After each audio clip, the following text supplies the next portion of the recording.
There is a strange kind of loneliness, the kind that doesn't look lonely.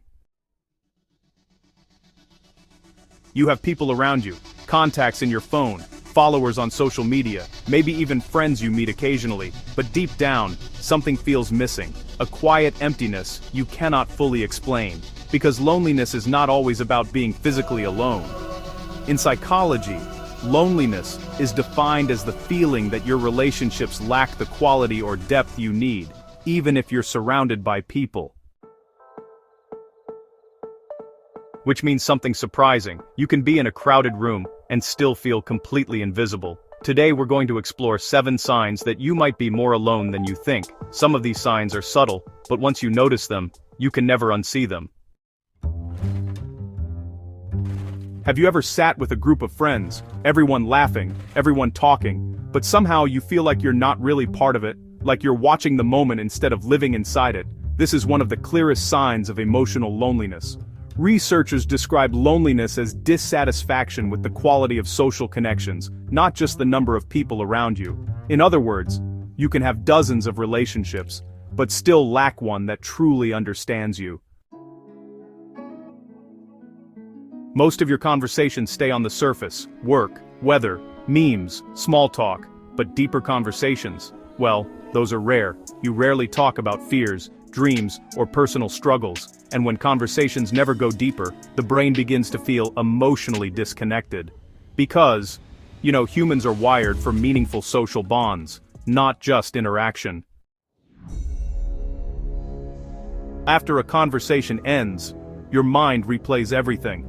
Did I say something wrong? Did they think I was awkward? Why did they respond like that? Loneliness often increases social anxiety and negative thinking patterns, which makes people more sensitive to rejection. So, your brain begins analyzing every interaction, looking for hidden judgment, even when none exists.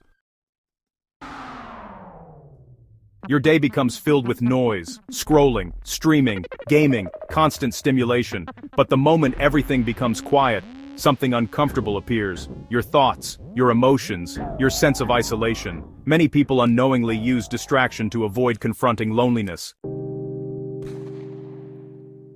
This feeling is subtle but powerful. You may talk to people every day, yet still feel misunderstood, like your real thoughts remain hidden. Loneliness often emerges when people believe they cannot authentically express themselves within their relationships. So you slowly stop sharing deeper parts of yourself, and the distance grows. You want connection, but something stops you. Maybe pride, maybe fear, maybe the quiet belief that nobody really cares. So instead of reaching out, you wait. You hope someone messages first, and when nobody does, your brain interprets silence as rejection, even when it might simply be coincidence.